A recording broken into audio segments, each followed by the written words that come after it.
अस्सलामु अलैकुम वरहमतुल्लाहि वबरकातुहू। अल्हम्दुलिल्लाहि वहदा वस्सलातु वस्सलामु अला मन ला नबिय्य बअदा अम्मा बअद। फ़ऊज़ु बिल्लाहि मिनश शैतानिर रजीम। बिस्मिल्लाहिर रहमानिर रहीम। वमन युक़रिज़ुल्लाह क़र्ज़न हसना फ़युज़ाइफ़हु लहू व लहू अज्रुन करीम। रब्बि इश्रह ली सदरी व यस्सिर ली अमरी वहलुल उक़दतम मिन लिसानी यफ़क़हू क़ौली। अल्लाह रब्बुल आलमीन की तौफ़ीक़ से 27वां पारा आज आपने समात किया। 27वें पारे में से सूरह हदीद की आयत नंबर 11 मैंने आपके सामने पढ़ी है। अल्लाह ताला ने इस आयत करीमा में इरशाद फरमाया, मन युक़रिज़ुल्लाह मनज़ल्लज़ी युक़रिज़ुल्लाह क़र्ज़न हसना। कौन है वो जो अल्लाह रब्बुल आलमीन को बेहतरीन कर्ज दे, फ़युज़ाइफ़हु लहू, तो अल्लाह रब्बुल आलमीन उसके उस माल में इजाफ़ा फरमा दे, व लहू अज्रुन करीम, और अल्लाह रब्बुल आलमीन के पास उसके लिए बेहतरीन अज्र है।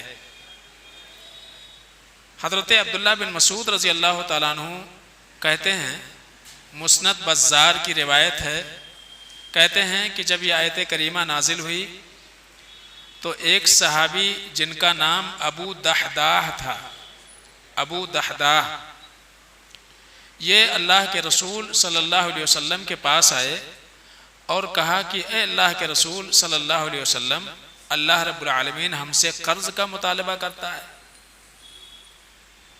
तो हज़रत अबू दहदाह रज़ी अल्लाह ताला अन्हु से अल्लाह के नबी सल्लल्लाहु अलैहि वसल्लम ने कहा कि हाँ, ये आयत तो यही बता रही है।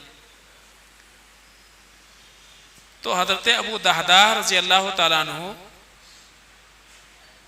ने कहा कि अल्लाह के रसूल सल्लल्लाहु अलैहि वसल्लम, मेरे पास एक बाग है जिसमें 600 दरख्त हैं खजूर के, एक तो नहीं 600 दरख्त हैं।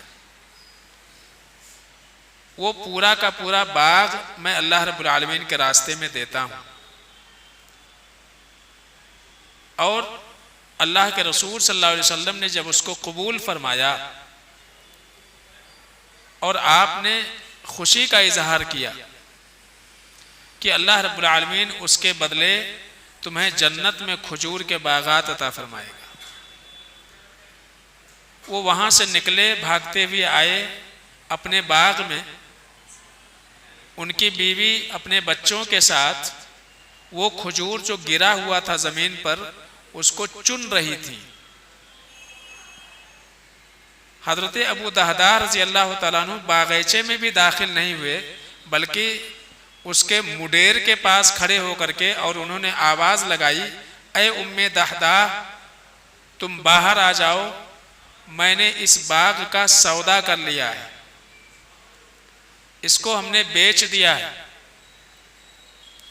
कहा कि किससे बेचा है? कहा कि अल्लाह रब्बुल आलमीन से मैंने सौदा किया है, जन्नत में खजूरों के बाग की। उस खातून ने कहा कि अबू दहदाह, आपने बहुत बेहतरीन सौदा किया है। अल्लाह के नबी सल्लल्लाहु अलैहि वसल्लम से जाकर के ये सवाल कर लीजिए कि क्या उम्मे दहदाह को भी मिलेगा, क्या हमको भी अज्र मिलेगा? अल्लाह के रसूल सल्लल्लाहु अलैहि वसल्लम के पास हज़रत अबू दहदाह अंसारी रज़ी अल्लाह ताला अन्हु आए और ये बात कही, कहा कि तुम्हारे लिए भी, तुम्हारी औलाद के लिए भी हो रहेगा। उम्मे दहदाह ने वो खजूर जो उन्होंने चुना था उसको वहीं डाल दिया और बाहर निकल करके आ गई। तो ये सहाबे किराम रिज़वानुल्लाहि अलैहिम अजमईन का मिजाज था कि अल्लाह रब्बुल आलमीन का कलाम जब वो पढ़ते थे तो ऐसा नहीं कि उसके ऊपर बाद में अमल करेंगे, सोचेंगे, देखेंगे, गौर करेंगे वाला मसला नहीं था, बल्कि अल्लाह रब्बुल आलमीन का कलाम सुनने के बाद फौरी तौर से उसके ऊपर अमल किया करते थे। ये सहाबा का मिजाज था, इसीलिए वो कामयाब थे। और इसमें ख़ास तौर से आप देखें जो कुछ इस दुनिया की ज़िंदगी में हमारे पास है वो किसका है? अल्लाह रब्बुल आलमीन का है। हमारे पास जो कुछ भी है, जिस भी शक्ल में है, उसका मालिक असलन अल्लाह रब्बुल आलमीन है। हम सब उसके आरजी मालिक हैं। कुछ वक्त के लिए अल्लाह ताला ने हमको उसका मालिक बनाया है। जब एक इंसान ये सोच ले कि हमारी इस मिल्कियत के ऊपर अल्लाह का अख्तियार है, तो फिर अल्लाह रब्बुल आलमीन के रास्ते में जहां अल्लाह खर्च करने को कहेगा उसमें हम सर्फ करेंगे, खर्च करेंगे। यही मिजाज साहब इकराम रिज़वानुल्लाह अलैहिम अजमईन का था। इसी तरह से दूसरी बात इसमें काबिल गौर ये है कि अल्लाह ही ने माल दिया है, लेकिन अल्लाह रब्बुल आलमीन उसी माल को हमसे चाहता है, अपने लिए नहीं बल्कि इसी दुनिया में दीगर लोगों के लिए आप वो माल सर्फ करें। यहाँ तक कि आप अपना कमाया हुआ माल, उससे जब घर में सौदा लाते हैं, घर में अनाज लाते हैं और अपने बाल बच्चों को खिलाते हैं, तो उसके ऊपर भी अल्लाह रब्बुल आलमीन अज्र देता है सदक़े का। तो माल भी अल्लाह का, अल्लाह रब्बुल आलमीन के बताए हुए रास्ते में खर्च कर रहे हैं। अल्लाह को नहीं पहुंच रहा है वो, लेकिन फिर भी अल्लाह रब्बुल आलमीन उसके ऊपर अज्र दे रहा है, नेकी दे रहा है। यही अल्लाह रब्बुल आलमीन का फजल और एहसान है अपने बंदों के ऊपर। तीसरी बात जो इसमें काबिल गौर ये है कि अल्लाह ताला ने अल्लाह के रास्ते में माल खर्चा करने को कर्ज से ताबीर किया है। कर्ज से, जब हम किसी को कर्ज देते हैं तो हम क्या चाहते हैं कि एक मुतअय्यन मुद्दत के बाद वो पैसा हम तक क्या हो जाए, रिटर्न हो जाए। कितना? उतना ही जितना कि हमने दिया था।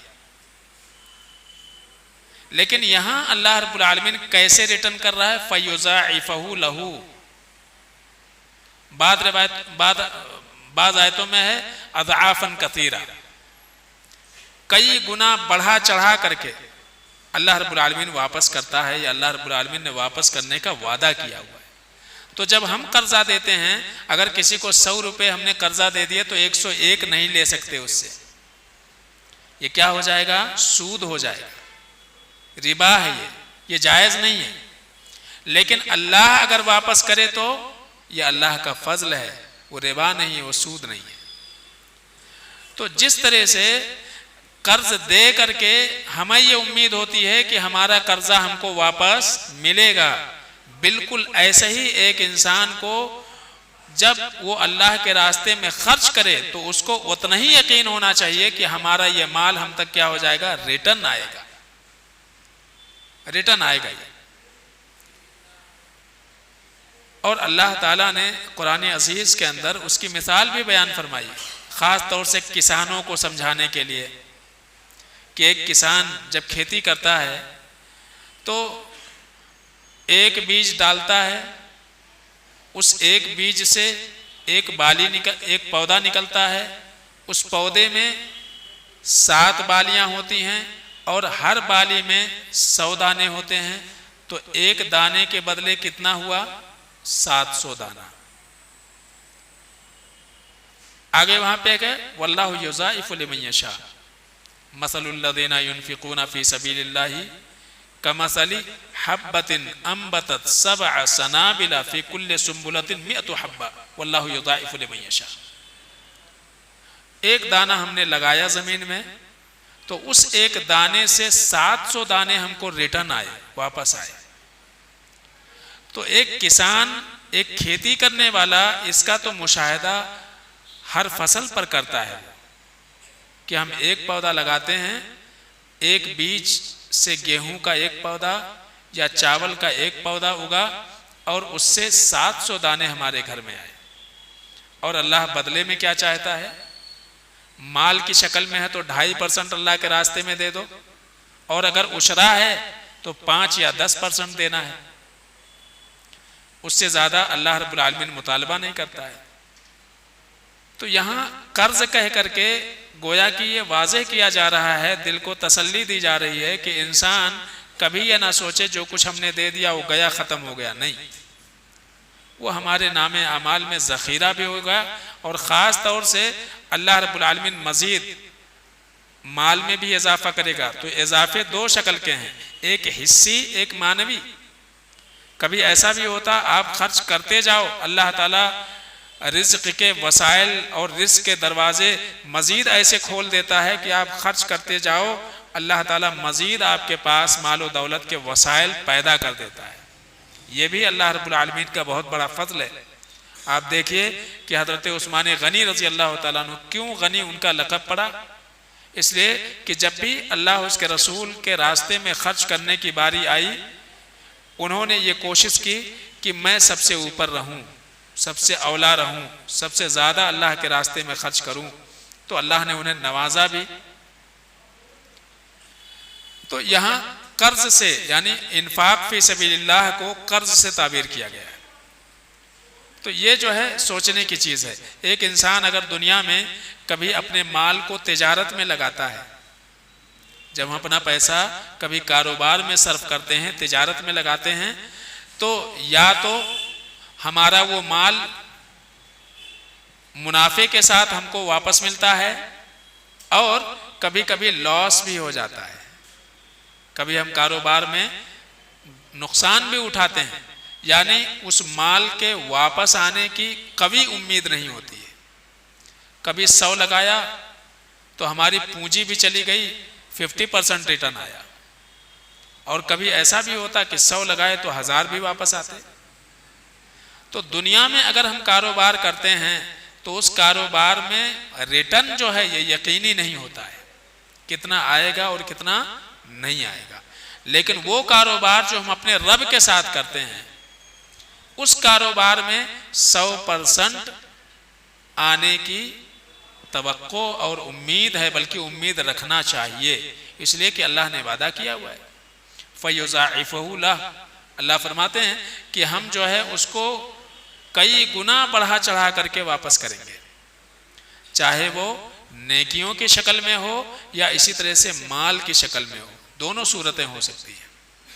लेकिन ख़ास तौर से माल के मामले में और अल्लाह के रास्ते में खर्च करने के मामले में कुछ हिदायत हमेशा इंसान के जहन में रहना चाहिए। पहली चीज़ तो ये कि जब भी हम अल्लाह के रास्ते में खर्च करें तो हमारा माल जो हो वो क्या हो, हलाल हो,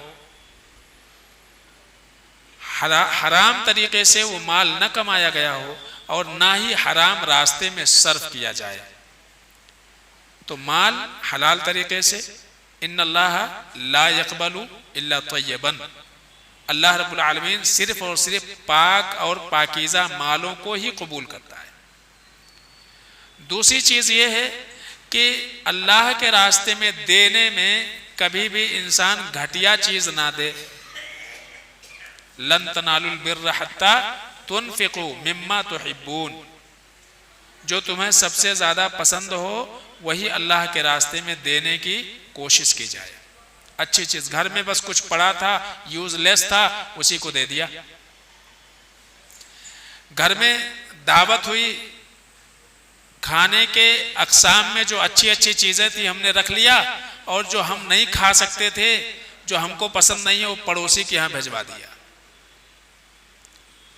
तो वो चीज़ें जो हमको पसंद हैं, वो चीज़ें अगर हम अल्लाह के रास्ते में सर्व करते हैं तो वहाँ हमको बिर्र मिलता है। अहले इल्म कहते हैं नेकी पा ही नहीं सकते वो। तीसरी चीज़ क्या है कि सदका इंसान अल्लाह के रास्ते में उस वक्त दे और ज़्यादा अजर का सबब है जब इंसान को उस माल की सबसे ज़्यादा ज़रूरत हो। हमारे जेब में 100 रुपये हैं, उस 100 रुपये की हमको शदीद ज़रूरत है, लेकिन फिर भी उसमें से हम 10 रुपये, 20 रुपये, 5 रुपये अल्लाह के रास्ते में दे देते हैं। ये अज्र में इजाफे का सबब बनता है, ज़रिया बनता है। हमारे यहाँ यूपी वगैरह में एक निज़ाम है, मकतब जो चलता है गांव में, एक निज़ाम पहले भी था, आज भी है। 2 वक्त जब खाना बनता है घर में तो ज़्यादातर लोग चावल इस्तेमाल करते हैं। तो जितना चावल, मान लो घर में जितने लोग हैं उनके हिसाब से चावल निकाला जाता है और फिर उसमें से 2 मुट्ठी चावल निकाल करके अलग रख दिया जाता है। कोई 1 मुट्ठी निकालता है, कोई 2 मुट्ठी। इतने चावल में सारे लोग खाते थे, लेकिन उसमें से 1 मुट्ठी कम कर लिया जाता है, उसको अलग एक डब्बे में डाल दिया जाता है। और हर घर से, यानी 2 टाइम बनता है तो 2 मुट्ठी चावल।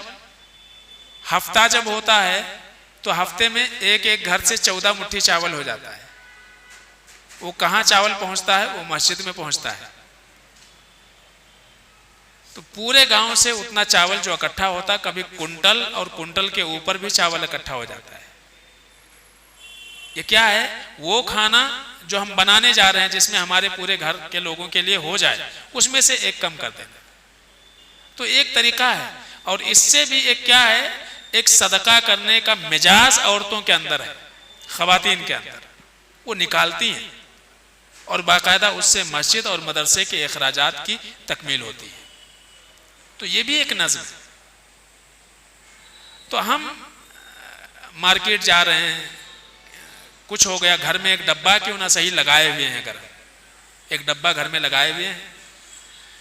जो चिल्लर हमारे पास आते हैं, 2 रुपए, 5 रुपए, 10 रुपए, वो चिल्लर हमने डब्बे में डाल दिया। वो क्या होगा कि महीने में कम से कम एक रकम उसमें इकट्ठा हो जाएगा। वो बच्चों के हाथ में पकड़ा करके टॉफी मंगाने से बेहतर क्या है कि वो डब्बे में आप डाल दो, जो चिल्लर आपके जेब में है। तो हफ्ते में या महीने भर में एक रकम जमा हो जाए, जो भी। या एक शक्ल ये भी हो सकती है कि हर इंसान अपने घर में 5 फर्द हैं, 10 फर्द हैं, हर इंसान ये कोशिश करे कि हर दिन हम अपनी तरफ से 1 रुपए अल्लाह के रास्ते में देंगे। अगर 5 लोग हैं, 5 रुपए वो डब्बे में डाल देना। तो कम से कम 5 अफराद अगर हैं तो महीने में 150 रुपए हो जाता है। वो 150 रुपए आप अल्लाह के रास्ते में दे दो। एक बारगी जेब से 150 रुपए निकालना ये जरा मुश्किल हो जाता है, लेकिन 1-1 रुपए हर दिन उस डब्बे के अंदर डाल देना गल्ले की शक्ल में, तो आप हर दिन सदका करने का अज्र ले रहे हैं कि हर दिन आप 1 रुपये सदका कर रहे हैं। ये बहुत बड़ी चीज है।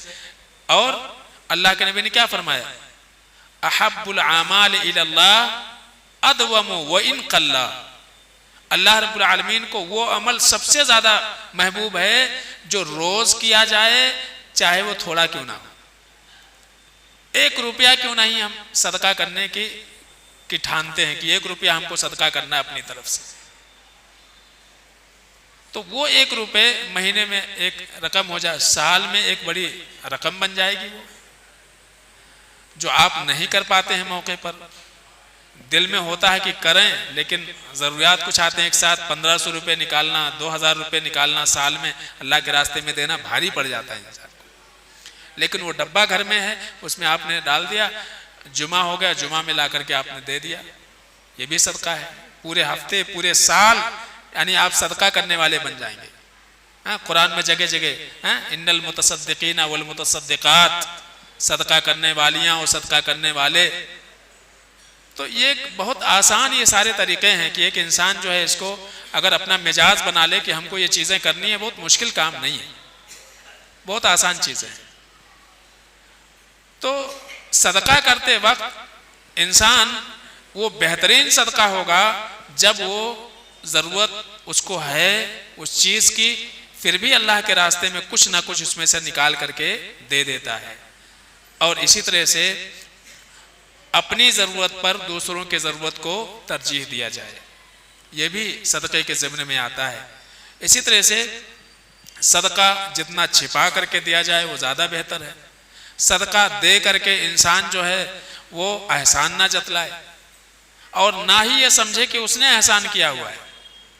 1 रुपये की भी अगर अल्लाह के रास्ते में खर्च करने की तौफीक मिल जाती है तो ये मिन जानिबिल्लाह है, अल्लाह के जानिब से।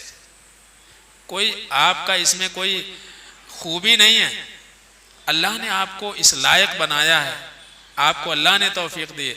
तो ये वो शक्लें हैं, छोटी छोटी चीज़ें कि अगर इंसान इसको बना ले, एक मिजाज बना ले कि हमको ये चीज़ें करनी है, तो बहुत आसान हो जाता है, मुश्किल भी नहीं है। और हर दिन जो है वो एक रकम, इससे पहले भी गालिबन मैंने जिक्र किया था कि सलफ में से क्या है, वो कोशिश करते थे कि हम हर दिन कुछ ना कुछ अल्लाह के रास्ते में सदका करेंगे। प्याज घर में से उठा के ले लिए, एक प्याज था वो अल्लाह के रास्ते में ला लिए, देना है बस, खत्म। तो अब 1 रुपये किसी को दिए तो जरा, आज भिखारी भी नहीं लेता 1 रुपये, समझ रहे ना। लेकिन वही 1 रुपया जमा करके तो हफ्ते में एक रकम बन जाती है। वो अल्लाह के रास्ते में आप दीजिए। भाई शर्म लगती है 1 रुपये डालने में, तो 1 रुपये मत डालो, हफ्ते में उसको जमा करो, 7 रुपये हो गए। घर में 4 अफराद हैं तो 1-1 रुपये अगर हर दिन, तो 28 से 30 रुपये हो गए। तो बहुत आसान चीज़ें हैं। तो ये चीज़ें जो है गौर करने की हैं। और इसी तरह से इंसान कभी भी सदक़े को हक़ीर ना समझे। ला तहक़िरन्ना मिनल मारूफ़ी शैअन, कभी भी किसी भी नेकी को कमतर नहीं समझना चाहिए, कमतर नहीं समझ। वो 1 रुपया बज़ाहिर 1 रुपया है, लेकिन धीरे धीरे आप दिल से निकालते हैं, अल्लाह के रास्ते में खर्च करने का जज्बा है, तो क्या है, आपके निगाह में अगर उसकी वक़ात रहेगी तो अल्लाह रब्बुल आलमीन भी उसकी कदरदानी करेगा। तो ये चीज़ें ख़ास तौर से याद रखने की चीज़ है। अल्लाह रब्बुल आलमीन से दुआ है कि लाल आलमीन हमको समझने अमल करने की तौफ़ीक़ अता फ़रमाए। आमीन या रब्बुल आलमीन। अस्सलामु अलैकुम व रहमतुल्लाह।